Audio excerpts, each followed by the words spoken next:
अब हम लोड को क्लासिफाई करेंगे। लोड को क्लासिफाई करने के लिए मैंने बताया था कि 3 पैरामीटर होते हैं। एक पैरामीटर हो सकता है कि आप टाइम के बेसिस पे उसको क्लासिफाई कीजिए, सेकंड हो सकता है कि आप उसके क्रॉस सेक्शन पे उसको क्लासिफाई कीजिए, थर्ड हो सकता है डिस्ट्रीब्यूशन के बेसिस पे। सबसे पहले हम लोग समझेंगे टाइम के बेसिस पे। टाइम के बेसिस पे किस तरह से हम लोग लोड को डिस्ट्रीब्यूट कर सकते हैं। सपोज कीजिए कि ये मेरे पास एक डस्टर है और डस्टर पे क्या है कि एक मैंने इस तरह से कोई कैप रख दिया, ठीक है, कोई लोड अप्लाई कर दिया, ठीक है। तब ये क्या है, इस पे परमानेंटली ये लोड लगा हुआ है, ठीक है, परमानेंटली लगा हुआ है। तो इसके कारण क्या होगा कि जो अंदर में रेजिस्टिव फोर्स जो डेवलप हुआ होगा, जो लोड लगा हुआ है वो क्या है, टाइम के साथ वेरी नहीं कर रहा है, एकदम फिक्स है। और जो रेजिस्टिव फोर्स भी होगा वो क्या होगा, एकदम फिक्स होगा, वो टाइम के साथ चेंज नहीं हो रहा है। तो एक हो सकता है कि जो आप लोड लगाए हैं वो टाइम के साथ चेंज ना हो, एक हो सकता है कि जो कि टाइम के साथ चेंज हो। किस तरह से भाई टाइम के साथ चेंज होगा, इस तरह से मैंने उठाया डस्टर को, मैंने बार बार इस पर बीट करना स्टार्ट किया, क्या हो रहा होगा, थोड़ी देर के लिए इस पर लोड लग रहा होगा, फिर रिलीज हो गया, लोड लग रहा है, रिलीज हो रहा है। मतलब टाइम के साथ इस पर जो फोर्स जो लग रहा है, जो लोड लग रहा है वो क्या हो रहा है, चेंज हो रहा है। तो उसके टाइम के बेसिस पे हम लोग क्लासिफाई करेंगे अगर लोड को, तो हमारे पास 2 तरह के लोड होते हैं। एक होता है स्टैटिक लोड, ठीक है, जो कि टाइम के साथ चेंज नहीं होगा, ठीक है। दूसरा होता है वो होता है आपका डायनेमिक लोड, अगर टाइम के बेसिस पे बोले तो, ठीक है, dynamic load, static load and dynamic load. Example for the static load is dead load. कोई भी लोड इस पर रखा हुआ है, वो चेंज नहीं हो रहा है, फिक्स है, ठीक है, वो डेड लोड हो गया, वो स्टैटिक लोड का एग्जांपल। अब डायनेमिक लोड का एग्जांपल क्या है भाई, इम्पैक्ट लोड। इस तरह से मार रहे हैं, ये इम्पैक्ट लोड है, ठीक है। ये इम्पैक्ट लोड किसका एग्जांपल हो गया, डायनेमिक लोड का।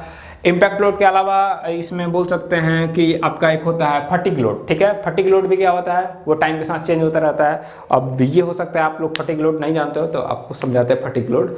फटीग लोड क्या होता है कि अगर मान लीजिए कि मेरे पास कोई फ्लेक्सिबल चीज़, सपोज कीजिए कि ये एक वायर है, ठीक है, अगर आपको विजिबल हो तो, विजिबल होना चाहिए शायद। अगर ये एक वायर है, ठीक है, तो इसमें क्या है, अगर मैं इसको बार बार इस तरह से मोड़ रहा हूँ, ठीक है, तो इस पर एक तरह से लोड लग रहा है, ठीक है ना, लोड के कारण ही डिफॉर्मेशन हो रहा है। लेकिन वो जो लोड लग रहा है वो क्या हो रहा है, वो टाइम टू टाइम चेंज हो रहा है, ठीक है। कभी क्लॉकवाइज में लग रहा है, कभी एंटी क्लॉकवाइज में लग रहा है, ठीक है। तो वो जो टाइम के साथ जो क्या हो रहा है, लोड का चेंज हो रहा है, ठीक है। लोड क्या होता है, लोड के पास मैग्नीट्यूड एंड डायरेक्शन दोनों होता है, स्केलर वेक्टर क्वांटिटी होता है, सॉरी वेक्टर क्वांटिटी होता है। लोड जो फोर्स होता है वो वेक्टर क्वांटिटी होता है। अब ये वेक्टर क्वांटिटी है तो मैं बोल रहा हूँ लोड चेंज हो रहा है, मतलब ये हो सकता है कि उसका डायरेक्शन चेंज हो रहा हो, या हो सकता है मैग्नीट्यूड चेंज हो रहा होगा। ये आप कभी मत सोचिएगा कि अगर केवल फोर्स चेंज हो रहा है तभी वो डायनेमिक लोड, अगर फोर्स चेंज हो रहा है तभी डायनेमिक लोड होगा, नहीं, बिल्कुल नहीं। अगर उसका डायरेक्शन भी चेंज हो जाए सेम मैग्नीट्यूड के साथ, अगर मैं इस पर अभी कंप्रेसिव फोर्स P लगा रहा हूँ और थोड़ी देर के बाद मैं किसी चीज़ के मदद से अगर P फोर्स लगा कर इस पर टेंसाइल लोड लगा दूँ तो मैं बोलूँगा कि ये क्या है, डायनेमिक लोड है। क्यों डायनेमिक लोड है, क्योंकि डायरेक्शन चेंज हो चुका है, मैग्नीट्यूड से मतलब नहीं है। अगर डायरेक्शन भी चेंज हो जाता है तो उसको डायनेमिक लोड के अंदर ही रखते हैं, क्योंकि फोर्स क्या आता है, वेक्टर क्वांटिटी होता है, इसको माइंड में रखिएगा, ठीक है। तो ये भी एक फटीग, ये भी एक डायनेमिक लोड है, लेकिन डायनेमिक लोड के अंदर इसको बोलते हैं क्या है, ये फटीग लोड है, ठीक है, फटीग लोड। और फटीग लोड का भी 3 क्लासिफिकेशन हो सकता है, क्यों, क्योंकि इसमें 2 बेयरिंग पैरामीटर है, एक मैग्नीट्यूड है, एक डायरेक्शन है। तो हो सकता है कि जब फटीग लोड अप्लाइड किया है उस समय केवल मैग्नीट्यूड हो रहा है चेंज, हो सकता है कि केवल डायरेक्शन चेंज हो रहा है, हो सकता है कि मैग्नीट्यूड एंड डायरेक्शन दोनों चेंज हो रहा है। तो उसके बेसिस पे फटीग लोड को 3 पार्ट में क्लासीफाई किया गया है, वो हम लोग डिस्कस करेंगे मशीन डिजाइन के अंदर, ठीक है। इसको डिटेल में इसका स्टडी करना है, फटीग लोड का, डायनेमिक लोड का डिटेल स्टडी करना है मशीन डिजाइन के अंदर। लेकिन स्ट्रेंथ ऑफ मटेरियल के में जो हम लोग डिस्कस करेंगे, अपने आप को रिस्ट्रिक्टेड रखेंगे स्टैटिक लोड के अंदर, हमेशा मान के चलेंगे जो लोड है वो क्या है, स्टैटिक लोड है, ठीक है। अब आते हैं क्रॉस सेक्शन के बेसिस पे। भाई क्रॉस सेक्शन के बेसिस पे किस तरह से लोड को डिस्ट्रीब्यूट किया जा सकता है। अगर ये सपोज कीजिए कि एक मेरे पास मेंबर है, ठीक है, ये एक मेंबर है, मैं थोड़ा सा प्रैक्टिकल एग्जांपल के लिए डस्टर को लेता हूँ। सपोज कीजिए कि इस तरह से एक डस्टर रखा हुआ है। अब ये डस्टर पे जब मेरे को लोड अप्लाई करना है तो मैं हो सकता है कि लोड इस तरह से अप्लाई कर रहा हूँ, ठीक है। जो मेरा लोड जो है वो परपेंडिकुलर, ये इसका क्रॉस सेक्शन हो गया ना, ये मेंबर हो गया, इस मेंबर का ये क्या है, क्रॉस सेक्शन है। तो हो सकता है मैं ये perpendicular to the cross section load apply करूं, ठीक है। या हो सकता है कि मैं इस तरह से लोड अप्लाई करूं, ठीक है। Parallel to the cross section, ये क्रॉस सेक्शन का प्लेन है, उसके पैरेलल में अप्लाई कर दो लोड। तो ये दो तरह से क्रॉस सेक्शन पे लोड अप्लाई हो सकता है, ठीक है। तो क्रॉस सेक्शन के बेसिस पे लोड को जो क्लासिफाई किया गया है वो दो पार्ट में क्लासिफाई किया गया है। एक होगा आपका नॉर्मल लोड, ठीक है।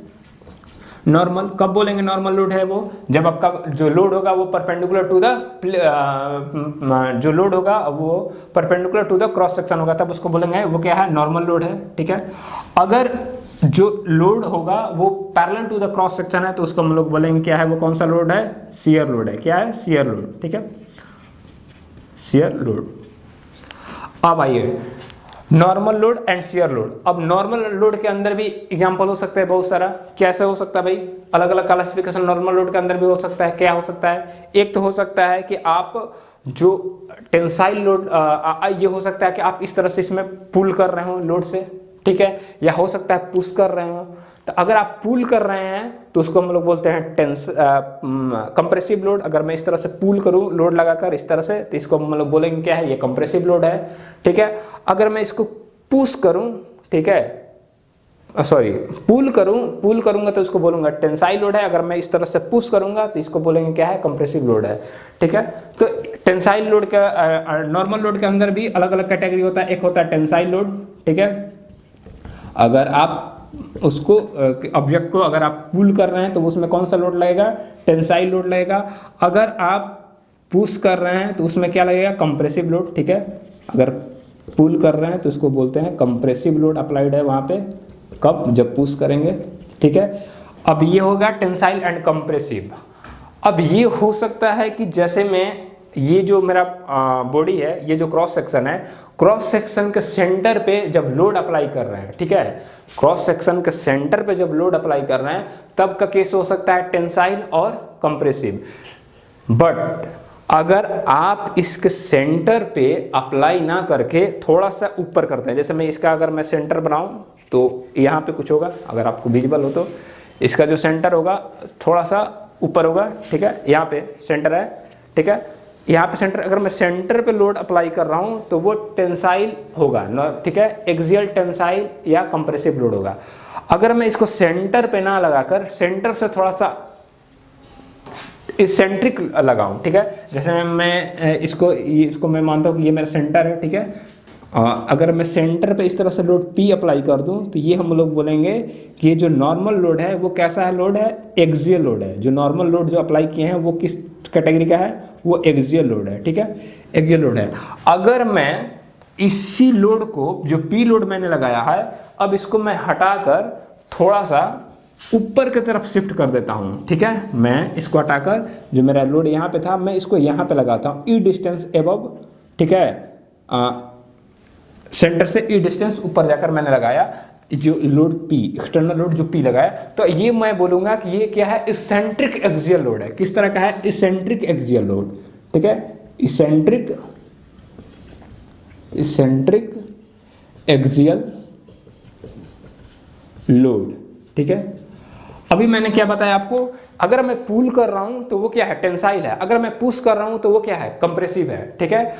अब ये जो पुश और पुल करने का जो बात है, ये हो सकता है कि आप सेंटर पे कर रहे हैं एक पॉइंट लोड लगाकर, या हो सकता है आप सेंटर से थोड़ा सा इसेंट्रिक होकर लगा रहे हैं, ठीक है। बात एकदम क्लियर समझिएगा। हो सकता है कि पुश या पुल जो भी आप एक्टिविटी कर रहे हैं वो हो सकता है आप सेंटर पे ही कर रहे हैं, या ये सेकंड हो सकता है कि आप सेंटर से थोड़ा सा हट के इसेंट्रिक होके आप कर रहे हैं। अगर आप एक्सेंट्रिक होकर करेंगे तो उसको हम बोलेंगे वो इसेंट्रिक एक्सियल लोड है, ठीक है। अगर वो सेंटर पे हो रहा था बोलेंगे वो एक्सियल लोड है, ठीक है।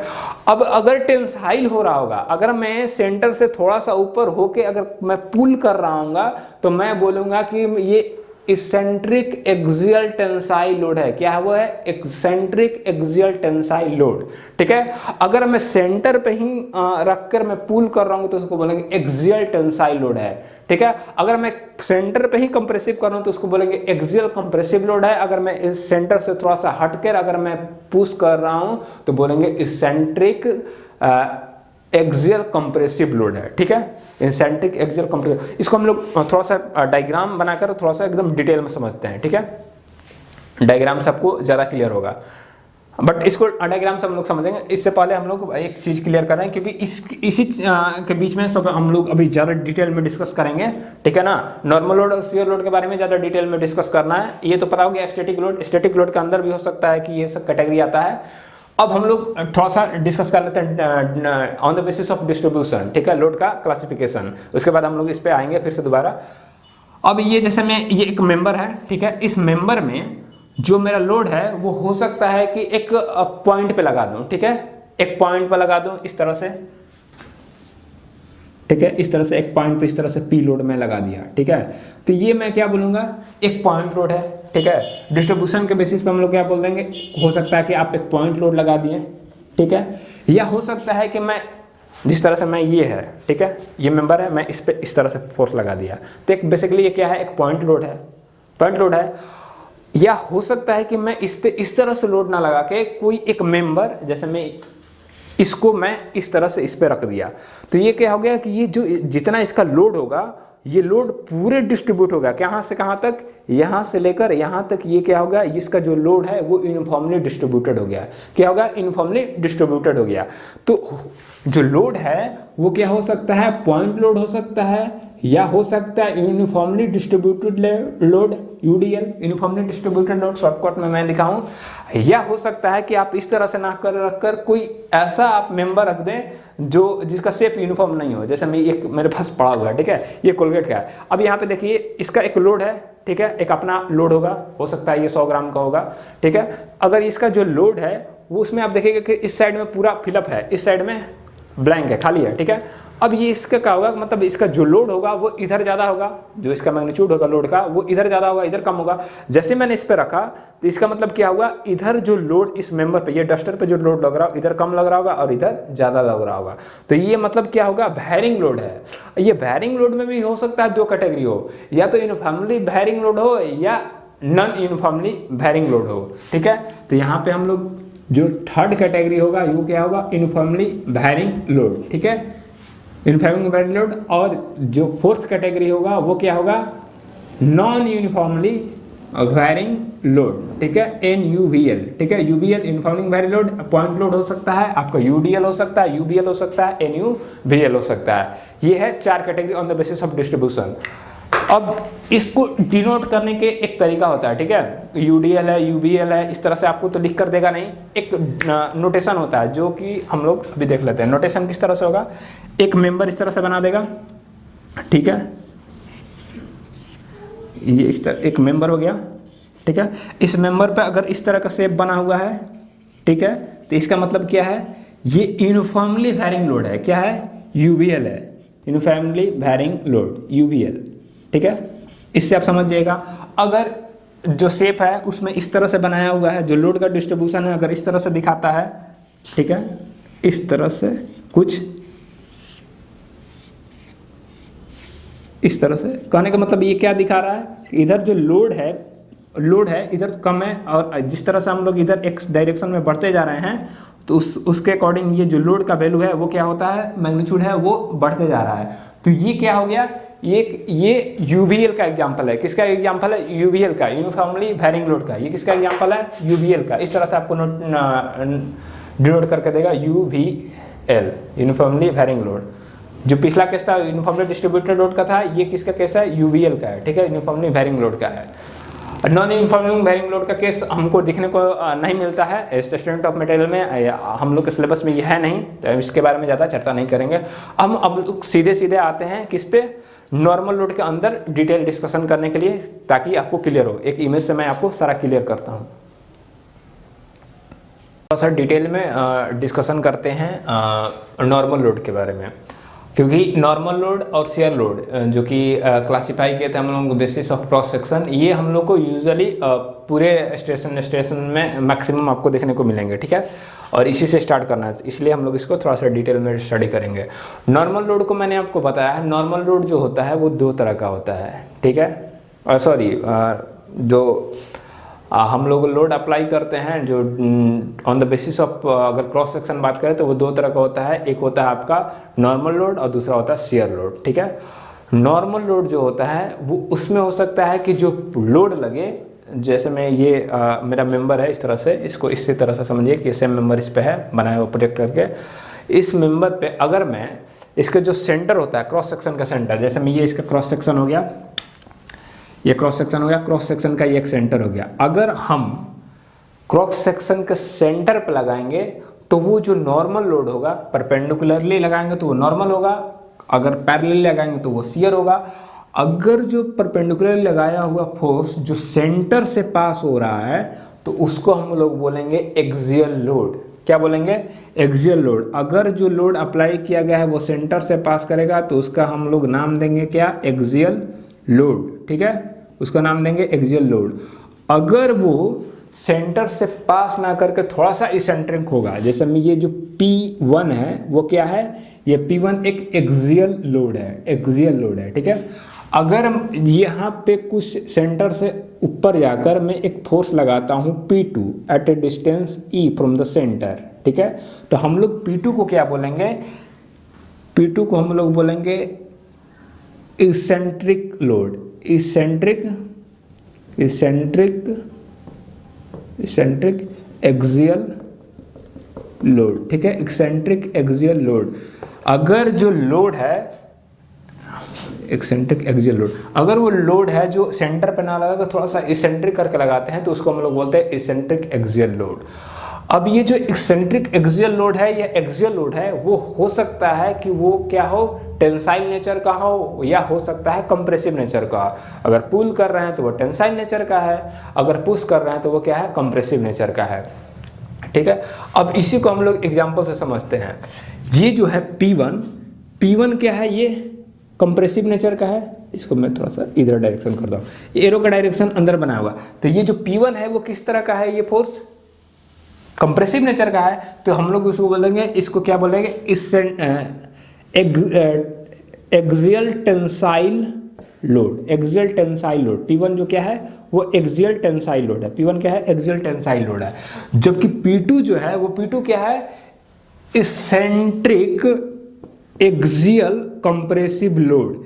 इसेंट्रिक एक्सियल है, ठीक है, ये लोड कैसा है? Eccentric axial. इसका नेचर कैसा है? तो कंप्रेसिव है। ठीक है, इसेंट्रिक एक्सियल कंप्रेसिव लोड। मैं इतना इसलिए डिटेल में बता रहा हूँ ताकि हम लोग अगर लोड जब डायग्राम में अगर क्वेश्चन में बनाकर दिया रहा है, डायग्राम सीधे बना दिया है, तो उससे आप इंटरप्रेट कर पाएं कि वो लोड किस तरह का है। ठीक है, वो लोड किस तरह का है। जो P2 है वो क्या है? इसेंट्रिक एक्सियल कंप्रेसिव लोड है। जो P1 है वो क्या है?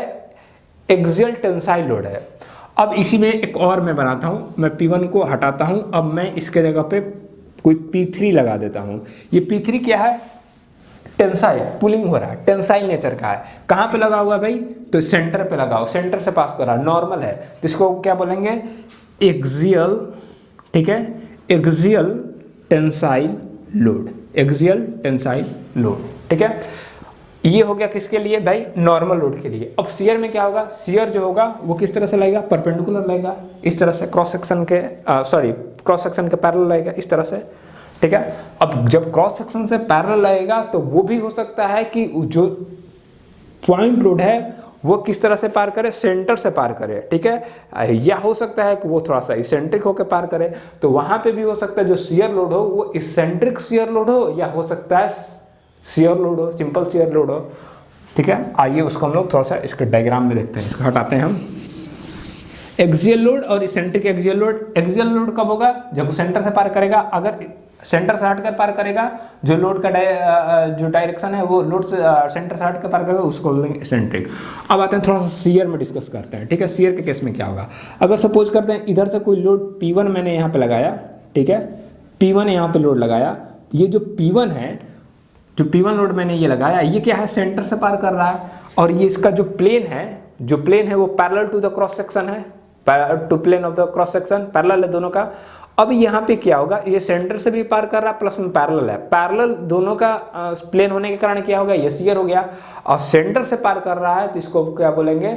Simple shear load. सिंपल, इसको शियर लोड ही बोलते हैं, सिंपल शियर लोड। ठीक है, अगर ये थोड़ा सा सेंटर से इसेंट्रिक हो जाए, ठीक है, थोड़ा सा हट कर, अगर मैं मानता हूँ यहाँ थोड़ा सा डिस्टेंस ई रखकर इधर से ये पास करे, इसका एग्जांपल ले लेते हैं, P2 लोड है, अगर ये P2 लोड थोड़ा सा सेंटर से हट कर इधर लगे तो इसको बोलेंगे इसेंट्रिक शियर लोड। क्या बोलेंगे इसको? जो P2 है वो किस तरह का है? इसेंट्रिक शियर लोड है, ठीक है।